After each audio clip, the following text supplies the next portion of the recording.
A wedding photo from 1905 seems completely normal at first, but the background surprises historians. Before we go on, please subscribe and turn on notifications so you get alerts for new videos. Dr. Sarah Mitchell's hands shook slightly as she held the old sepia photograph under a magnifying glass. The Carnegie Library in Pittsburgh had given boxes of historical pictures to her university. This particular wedding photo from 1905 grabbed her attention right away. The bride looked beautiful, in white lace, standing next to her groom in a proper black suit. Guests gathered around them on the steps of what looked like a Methodist church. Everyone was caught in a happy moment more than 100 years ago. But something in the background made Sarah's breath stop for a second. Behind the wedding group, half hidden by the church's stone walls, stood a figure that felt strangely familiar. The person wore clothes that matched the time period, but their way of standing and overall look did not blend with the other guests. Sarah turned up the magnification and leaned in closer. The details were surprisingly sharp for a photo from that era. Her heart beat faster as she examined the figure's face. The features were clear and unique, and they tugged at her memory. She had seen this face somewhere before, but not in the way she thought. This was not simply an unusual wedding picture. It might be proof of something much more interesting than a regular family event. Sarah's colleague, Professor James Hamilton, came to her office soon after she called him urgently. He was an expert in early 20th century American photography and knew a lot about Pittsburgh's well-known families. His knowledge would help a great deal in figuring out who the strange figure was. "Look at this person right here," Sarah said, pointing. "The face looks familiar, but I cannot remember where from." James looked at the photograph through the magnifying glass, and his face showed more confusion. "The picture quality is really good for 1905, but that is not what troubles me," he said, moving the lens a bit. "This face, I know I have seen it somewhere." After a few minutes, James sat up straight. "Sarah, I need to check something right now." He hurried to his filing cabinet and took out a folder with old photos from Pittsburgh's industrial families. "Here," he said, putting another photo next to the wedding one. "This is a formal portrait of the Whitmore family from 1898. He pointed to a young man. "That is William Whitmore, son of steel businessman Robert Whitmore." Sarah compared the two faces and felt her breath catch again. The resemblance was impossible to miss. They were staring at the same person, 7 years apart.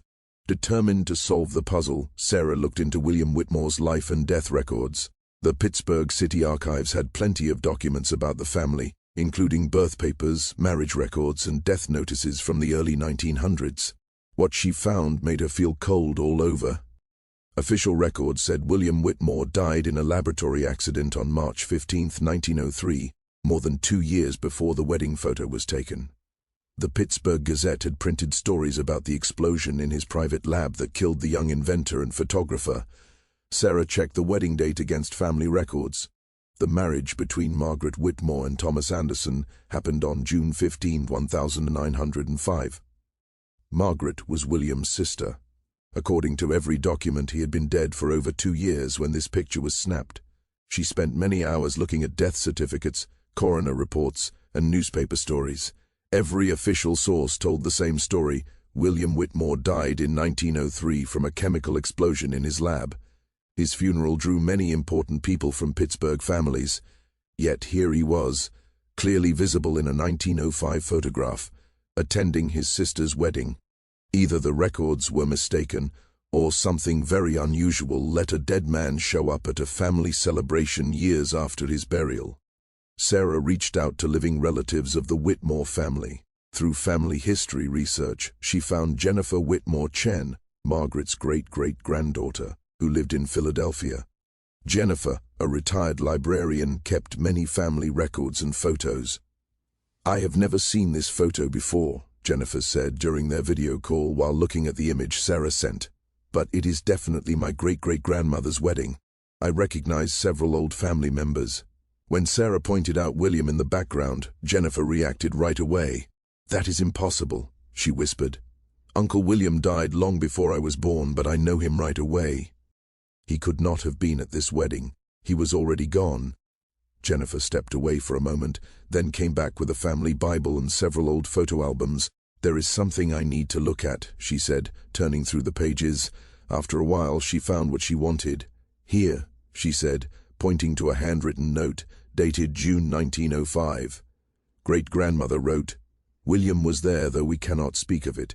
Some secrets must remain buried with the dead." Jennifer's voice became quieter. There are a few strange notes like this in her private writings.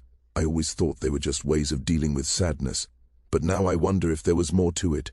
With fresh questions about William's death, Sarah decided to dig deeper into the laboratory accident. She learned that William's lab was in the basement of the Whitmore family mansion on Fifth Avenue, a building later torn down for a modern office building. Insurance records from 1903 gave details about the explosion. The fire chief's report talked about heavy chemical damage and items that matched Mr. Whitmore being there. But one thing stood out to Sarah. The report said the victim's body was badly damaged by chemical burns, which made clear identification hard. Sarah found the coroner's report deep in the city archives. Dr. Marcus Henley had done the examination and noted several odd things. The body was heavily burned and ruined, but Dr. Henley identified it as William Whitmore based on general body features, personal items found nearby, and no other reason for human remains in the lab. Even more interesting, Sarah saw that Dr. Henley added a private note to his file, "While I have no doubt a death hap. In this laboratory I cannot make a positive identification with full certainty. The family asked for quick burial, which I approved because of how badly the remains were damaged. The medical examiner had some doubts about who the body really was, but went along with the family's request for a fast burial." Sarah's work uncovered more problems with the official story of William's death. She found that in the weeks after the supposed accident, several people reported seeing a man who looked like William in different parts of Pittsburgh. A hotel clerk remembered a guest who signed in as W. Morrison, but looked very much like William Whitmore. A train conductor recalled selling a ticket to Chicago to a man who matched the description of the dead inventor. Most surprising, a photographer in Allegheny talked about a customer who bought costly camera gear just days after William's funeral. All the clues pointed to a shocking idea. William Whitmore did not die in the laboratory explosion. Someone else died in his place, and William used the tragedy to vanish from his old life. But why would a rich young man from an important family fake his own death? Sarah's research into William's private life showed possible reasons. Court papers showed he was facing a big lawsuit from investors who said he cheated them in a failed business deal. There were also signs he was part of a scandalous relationship with a married woman, which could hurt his family's good name. Faking his death would let him escape legal problems and social shame while keeping his family safe from more trouble. Sarah's search for the mysterious hotel guest W. Morrison brought a big discovery. She learned that William Morrison was a real traveling photographer who died in a train crash in Ohio just 2 days before William Whitmore's supposed lab explosion. Looking at newspaper reports from both Pittsburgh and Ohio, Sarah saw that Morrison had identification papers and camera equipment with him when he died. His body was badly hurt in the accident, making identification difficult. Sarah realized William Whitmore must have gotten Morrison's identity papers somehow and used them to start a new life after faking his death. The timing was too perfect to be chance. William probably heard about Morrison's death and saw a way to take on a new name. More research showed that W. Morrison opened a bank account in Chicago soon after William's supposed death, putting in a large amount of money that matched what William took out of his Pittsburgh accounts shortly before the lab incident. The proof suggested William planned his disappearance carefully. He used Morrison's death as a cover, arranged for someone else's body, possibly Morrison S., to be in his lab, and took the dead photographer's identity to begin again in Chicago. This explained why he appeared at his sister's wedding. He came back to Pittsburgh under his new name to be there, knowing his family would recognize him but never tell outsiders. Sarah set up an in-person meeting with Jennifer Whitmore, bringing all the proof she had found about William's fake death and new identity. Jennifer listened quietly in shock before saying Sarah's findings finally made sense of long-standing family mysteries. There were always quiet stories, Jennifer admitted. Tales passed down about Uncle William showing up at family events after he was supposed to be dead. My grandmother used to talk about seeing him at her own wedding in 1923, but the family always said those were just sad memories. Jennifer pulled out a locked wooden box from her closet, a family item passed down through generations of Whitmore women. Inside were letters, photos, and papers never shown to the public or given to any historical group. My great-grandmother left instructions that this box should only be opened if someone found the truth about William. Jennifer explained. She wrote that the family agreed to keep his secret forever, but if his trick was ever discovered, the whole story should be shared. The box held letters between William and family members written under his new name, William Morrison. The letters showed he stayed in touch with his family all through his supposed death, going to weddings, funerals, and other big family moments while living under his false name.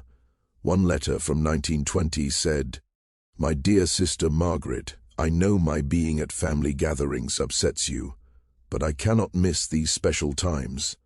I promise I will never risk the family by showing myself to strangers." The papers revealed how big William's deception was and how his family helped protect it for decades. William not only took Morrison's identity, but built a whole new life as a traveling photographer. Interestingly, he used the same skills that had made him known in Pittsburgh society. Under his new name, William Morrison became a successful commercial photographer, traveling across the Midwest and recording America's growing industrial towns. His pictures appeared in national magazines, and he even took photos of well-known political people, keeping his true identity hidden. The family helped him keep the secret for years, giving him money when he needed it, telling him about family events, and never letting anyone outside the close family know who he really was.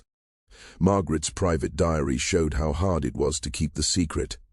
"William looked so happy at my wedding, but I could see the sadness in his eyes. He gave up everything, his name, his money, his place in society, to save our family from shame. I hope one day he can live as himself again." The wedding photograph captured one of William's secret family visits, a moment when love beat caution, and he stood where the camera could catch him. It was both proof he was still alive and a sign of the strong family loyalty that guarded his secret for more than a century. Sarah had to make a serious choice about what to do with her discovery. She now had clear evidence that William Whitmore faked his death and lived for many years under a false name, fooling not just the public but official records too. After long talks with Jennifer and other family members, Sarah decided to share the finding carefully, respecting both historical facts and family privacy. She wrote her results as an academic paper about identity fraud in early 20th century America, using William's story as an example while keeping specific family details private. The wedding photograph went to the Pennsylvania Historical Society with a complete explanation of why it mattered. William's life as William Morrison and his successful work as a photographer were added to the historical record, finally giving him credit for years of important pictures. Jennifer worked with the family to start a small scholarship fund in William's real name, helping students study photography and art history. "Uncle William spent his life hiding from his errors," she said, "but his talent and his love for his family deserve to be remembered and honored." The photograph now reminds us that sometimes the most amazing family stories hide in plain sight, waiting for the right person to notice the small details everyone else missed.